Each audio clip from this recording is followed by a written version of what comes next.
Bagaimana cara kita mencegah anak-anak kita menjadi putus asa, mudah dimanipulasi, malas, tidak tahu berterima kasih, membenci hal-hal yang salah, dan mencintai hal-hal yang tidak masuk akal seperti sosialis.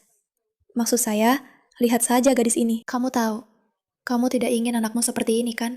Aku benci kapitalisme. Aku benci Trump dan seluruh pemerintahannya. Aku benci negara Israel dan Netanyahu, iblis bermata biru itu, Erika Kirk, dan semua yang berhubungan dengannya. Aku benci para miliarder dan triliuner. Kenapa kita punya seorang triliuner sementara orang-orang kelaparan sampai mati? Kita tidak punya triliuner. Dia sudah bukan triliuner lagi. Itu hanya catatan sampingan.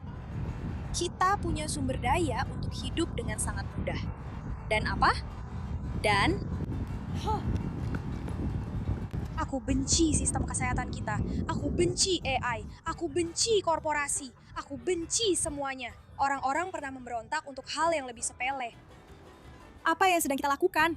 Akan aku beritahu apa yang sedang kita lakukan. Kamu sedang terjebak dengan semua taktik manipulasi ala internet. Apa maksudku? Kamu sudah menyebut semuanya. Kamu tidak mau ada triliuner. Kamu ingin sosialisme. Kamu benci Israel. Kamu benci Erika Cook. Kamu benci Trump. Kamu tidak percaya pada AI. Secara harfiah, semua hal yang membantu dan mendukung musuh Amerika dan Barat, gadis ini termakan semua itu. Dan bukan cuma dia termakan semua itu. Dia juga mengeluh betapa sulitnya hidup, dan seharusnya hidup itu mudah. Padahal jelas hidupnya sangat mudah, karena dia hidup di dunia saat ini. Coba saja dia hidup 300 tahun yang lalu. Dia akan tahu betapa rumitnya hidup sebenarnya. Namun inilah fenomena baru. Beginilah anak-anak zaman sekarang. Tidak tahu berterima kasih, mengeluh tentang segalanya. Begitu mudah dimanipulasi oleh kampanye online yang memberi mereka narasi tertentu yang sebenarnya tidak mereka pahami sama sekali. Tentu saja, dia tidak menyebutkan fakta bahwa triliuner ini telah membuat ratusan ribu orang menjadi jauh lebih kaya. Dan itulah cara kerja ekonomi sebenarnya. Tidak. Dia mendorong ideologi sosialis. Dan dia terus mengeluh. Dan kita perlu melakukan sesuatu tentang hal ini. Wanita ini jelas-jelas tidak stabil. Dia harus pergi ke belakang. Dia kembali lagi. Dia begitu marah dan kesal sampai-sampai dia benar-benar tidak bisa berdiri diam. Dia harus lari, melambaikan tangannya.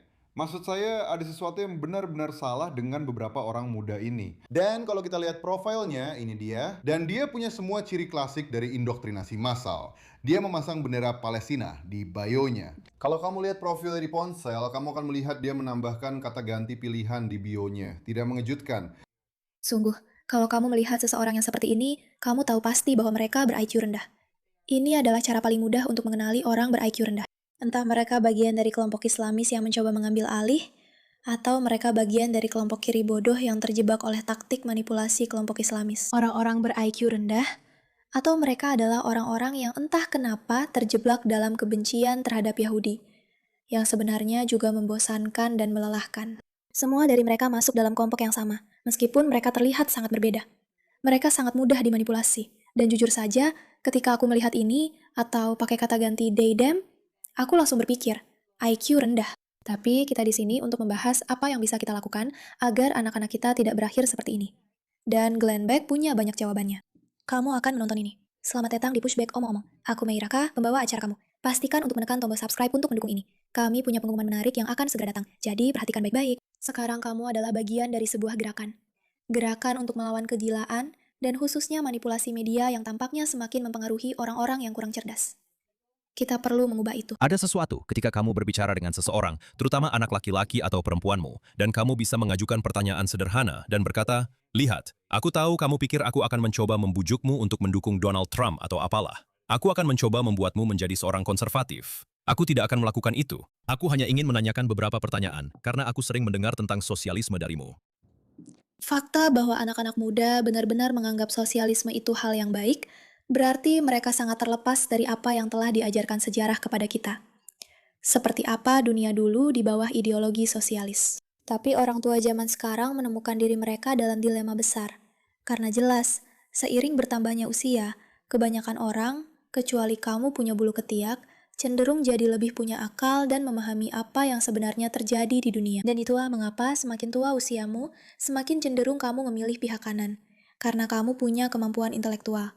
Dan kamu juga tidak mengalami indoktrinasi sejak lahir. Kamu tumbuh di dunia di mana ya, media memang manipulatif, tapi itu lewat koran, dan bukan lewat banyaknya informasi online yang hanya mengindoktrinasi, dan terus mengindoktrinasi. Dan begitu banyak orang tua mendapati diri mereka dalam situasi di mana mereka benar-benar tidak tahu bagaimana cara berbicara. Seorang anak yang tidak waras, yang percaya pada hal-hal berbahaya, akan memilih hal-hal berbahaya. Dan itu sangat jelas. Jadi, saya hanya ingin menanyakan beberapa pertanyaan kepada Anda. Dan jika Anda mulai merasa tidak nyaman, mari kita istirahat sebentar. Lalu kita bisa tertawa soal hal lain. Dan setelah itu kita lanjutkan lagi. Karena Itu yang dia sarankan agar orang tua lakukan. Duduklah bersama anak-anak mereka dan katakan, "Ayo kita ngobrol. Saya ingin menanyakan beberapa pertanyaan." Jika mulai terasa tidak nyaman, mari kita coba tetap santai saja ya. saya tidak mencoba meyakinkan kamu tentang apapun. Saya hanya ingin menanyakan beberapa pertanyaan. Saya akan memberitahu kamu mengapa ini penting. Karena kamu harus menyadari bahwa jika anakmu mendorong ideologi yang tidak masuk akal, berarti mereka telah terindoktrinasi. Artinya, mereka pada dasarnya sudah menjadi bagian dari kultus ideologis. Itu mungkin terdengar seperti berlebihan dan menakutkan. Tapi itu berarti mereka sedang terjebak dalam taktik manipulasi online. Bayangkan jika itu adalah taktik manipulasi secara langsung. Dan mereka sangat terikat pada hal-hal yang telah memanipulasi mereka. Yang berarti jika kamu datang dan mencoba membuktikan bahwa kamu benar dan mereka salah dengan meyakinkan mereka, itu tidak akan berhasil. Mereka sudah sangat terindoktrinasi. Tapi mungkin kamu bisa mengajukan pertanyaan yang tepat, agar mereka mulai memikirkan masalah dalam argumen mereka. Dan ini yang pertama. Ketika kamu bilang sosialisme, maksudmu pemerintah membayar, seperti di Denmark, 60% dari berbagai hal? Atau pemerintah yang memiliki berbagai hal? Karena itu, dua negara yang berbeda. Jadi, yang mana? Apakah ada kepemilikan pribadi? Atau kamu hanya ingin jaring pengaman sosial yang lebih besar? Dengan kata lain, apakah kamu ingin pemerintah bisa melindungi kamu dari individu-individu jahat yang kamu takuti? Atau kamu ingin tidak pernah diizinkan memiliki apapun di masa depan karena pemerintah yang memilikinya dan mengendalikan semuanya? Itu sedikit berbeda. Dan tentu saja, ingatlah, sosialisme yang telah didoktrinkan kepada anak-anak muda ini bukanlah sosialisme yang sebenarnya. Itu hanyalah rebranding dari, ayo, kita semua akan hidup bersama dalam kesetaraan. Yang terdengar indah, tapi sejujurnya sama sekali tidak berguna. Kamu dan aku tahu itu, tapi anak-anak mungkin tidak. Pertanyaan nomor 1. Jika itu hanya berarti pemerintah membayar beberapa hal, maka kita sudah menjadi pemerintahan sosialis sejak tahun 1790 dan perdebatan selesai di sini. Jadi kita tidak mengatakan, mari kita hilangkan semua yang lain. Kita hanya mengatakan, oke, kita perlu berdebat tentang pajak dan seberapa besar jaring pengaman sosial itu. Apakah itu yang kamu maksud dengan sosialisme? Kamu bilang sistemnya sudah dicurangi. Saya punya pendapat sendiri, karena saya pikir sistemnya memang sudah dicurangi. Tapi saya ingin tahu dari kamu. Dicurangi oleh siapa? Kamu menyerahkan kepada siapa? Kepada siapa kamu menyerahkan kecurangan itu? Siapa? Siapa yang mengaturnya? Dan siapa yang akan menghentikan kecurangan itu? Menurutku, hal penting di sini adalah ketika mereka mengatakan sesuatu seperti, itu ulah orang Yahudi, atau itu ulah Trump, atau itu ulah Erika Cook, atau apapun omong kosong apapun yang sudah dicekokkan kepada mereka. Kamu tahu dalam pikiranmu bahwa mereka salah. Jangan coba meyakinkan mereka bahwa mereka salah. Biarkan saja mereka mengatakannya. Pada akhirnya, di titik tertentu, kamu akan bisa berkata kepada mereka, oke, siapa yang diuntungkan dari kamu mempercayai itu? Pihak mana saja di luar sana yang diuntungkan dari kamu berpikir bahwa orang Yahudi yang mengendalikan segalanya? Mungkin itu para pembenci Yahudi. Mungkin itu orang-orang yang berusaha menginvasi dan mengalihkan perhatianmu. Itu akan datang di tahap selanjutnya ketika mereka mulai menanyakan pertanyaan-pertanyaan ini sendiri. Tapi jangan memaksakan apa yang kamu pikirkan pada mereka. Biarkan saja mereka mulai memikirkan hal ini. Bagaimana cara kerjanya? Kamu bilang kamu mendukung sosialisme, oke? Berapa harga satu roti sekarang? Kira-kira saja, kamu tidak perlu angka pasti. Ini bukan, aku tidak mencoba mempermalukanmu. Kamu bahkan tidak tahu harga roti. Berapa harga satu roti sekarang atau apapun? Berapa harganya? Sekarang, beritahu saya nama orang yang memutuskan harga itu. Siapa? Siapa yang menentukan harga roti? Ada yang tahu? Satu nama saja. Perusahaan pun boleh. Siapapun. Jadi, jika tidak ada yang menetapkan harga roti secara global, bagaimana harga itu bisa terbentuk? Dan bagaimana harga itu tetap kurang lebih sama setiap hari di setiap toko sepanjang hidupmu? Apakah kamu tahu apa yang menyebabkan harga roti naik? Pernahkah kamu mempertimbangkan inflasi? Apa itu inflasi? Ini adalah pertanyaan-pertanyaan yang akan membuat anakmu sadar bahwa mereka perlu bertanya lebih banyak lagi. Intinya di sini bukan untuk meyakinkan mereka hanya dalam satu percakapan. Ini untuk membuat mereka berpikir begini. Tunggu sebentar. Aku tidak tahu. Aku tidak tahu bagaimana menjawab itu. Kenapa aku tidak tahu bagaimana menjawab itu? Sekarang, jika sayangnya anakmu memiliki IQ yang sangat rendah, mereka mungkin hanya akan marah padamu karena menanyakan sesuatu yang membuat mereka merasa tidak nyaman. Tapi, jika mereka sebenarnya punya akal sehat dan memiliki rasa percaya serta hormat kepadamu, mereka mungkin akan tertarik dengan pertanyaan-pertanyaan ini. Itu tidak berarti mereka tidak akan bersikap defensif terhadapmu. Itu juga tidak berarti mereka tidak akan terpancing emosi dalam percakapan. Tapi kamu ingin mulai menanamkan pada mereka hal-hal yang akan memicu mereka untuk mendapatkan wawasan sendiri. Seperti, apa yang sudah aku lewatkan di sini? Kenapa aku? Kenapa aku tidak? Saat mereka membicarakan harga roti, kenapa aku tidak tahu bagaimana harga roti ditentukan? Itu hal yang aneh sekali, yang ternyata aku tidak tahu. Bisakah kamu sebutkan satu negara di mana negara mengambil alih kepemilikan alat produksi dan orang miskin menjadi lebih kaya? Dan aku tidak sedang bercanda. Aku ingin sebuah contoh. Aku akan terima contoh terbaik yang kamu punya. Tapi di mana? Di mana tempat di mana orang miskin menjadi lebih kaya? Mari kita lihat itu. Ketika pemerintah mengambil alih dan mencoba mengendalikan, apakah itu benar-benar membantu orang-orang yang ingin kamu bantu? Ya, tentu saja itu menghentikan orang kaya menjadi sangat kaya. Bagus. Itu hanya saling menyalahkan. Tapi tidak membuat orang miskin menjadi lebih kaya. Itu penting. Penting karena mereka diberitahu bahwa inilah solusi bagi orang-orang yang miskin.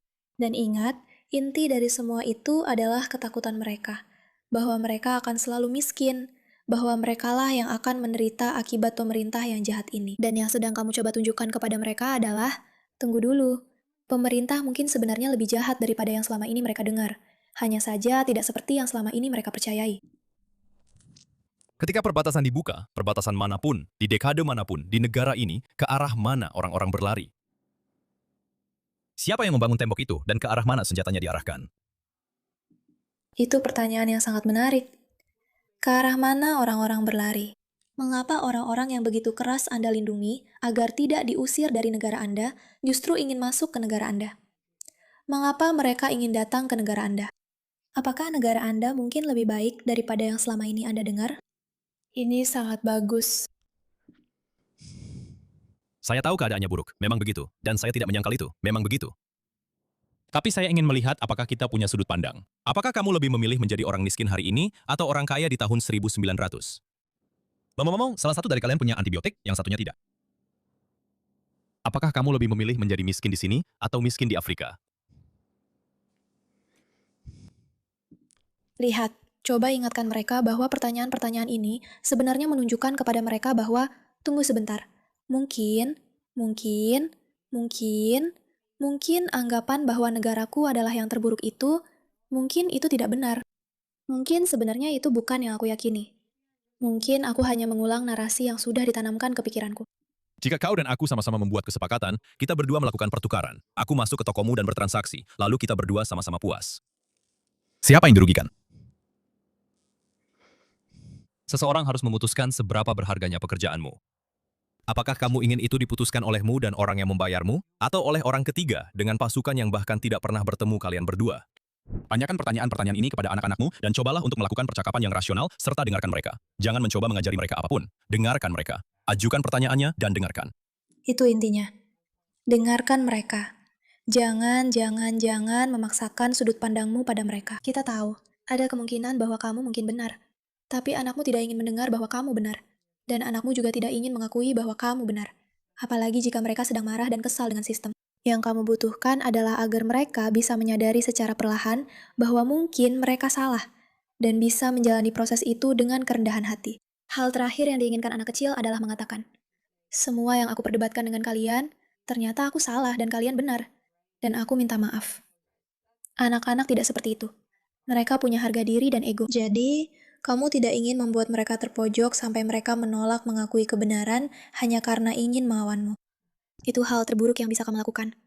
Tapi jika kamu mau mendengarkan mereka dan membiarkan mereka mencoba mencari tahu bahwa ada sesuatu yang salah, pemikiran itu bisa sangat berarti dalam jangka panjang. Sekali lagi, jangan berdebat. Tujuanmu adalah untuk memiliki percakapan yang rasional dan masuk akal, agar kamu bisa memahami posisi mereka, dan kamu bisa tahu, apakah mereka masih bisa berpikir? Kamu bisa menanggapi dan berkata, sudahkah kamu memikirkan hal ini? Atau ketika kamu bertanya, ajukan pertanyaan dasar yang lebih tepat berdasarkan jawaban mereka. Saat kamu mengatakan ini, aku cuma ingin memahami maksudmu X, Y, dan Z.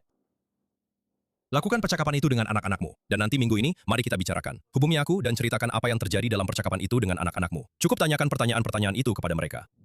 Aku suka itu. Aku suka itu karena kita sering membicarakan tentang semua masalah yang kita miliki. Tapi kadang-kadang kita butuh hal-hal konkret untuk membantu. Membawa orang kembali dari jurang. Menunjukkan kepada mereka dan mengingatkan mereka lagi dan lagi bahwa mungkin hal-hal yang mereka yakini belum tentu benar. Bukan karena kamu yang benar, tapi karena mereka sendiri yang menyadarinya. Itu adalah langkah pertama untuk mencoba memberi dampak dalam melawan indoktrinasi, manipulasi, dan sekte. Kita semua tahu bahwa ketika seseorang menjadi bagian dari sebuah sekte, jika kamu datang dan mengatakan kepada mereka, kamu seharusnya tidak menjadi bagian dari sekte ini, itu tidak akan berhasil. Tapi jika kamu mengingatkan mereka tentang apa yang mungkin mereka lewatkan dengan berada di sekte ini, itu bisa membuat perbedaan. Terima kasih atas perhatianmu terhadap masalah ini.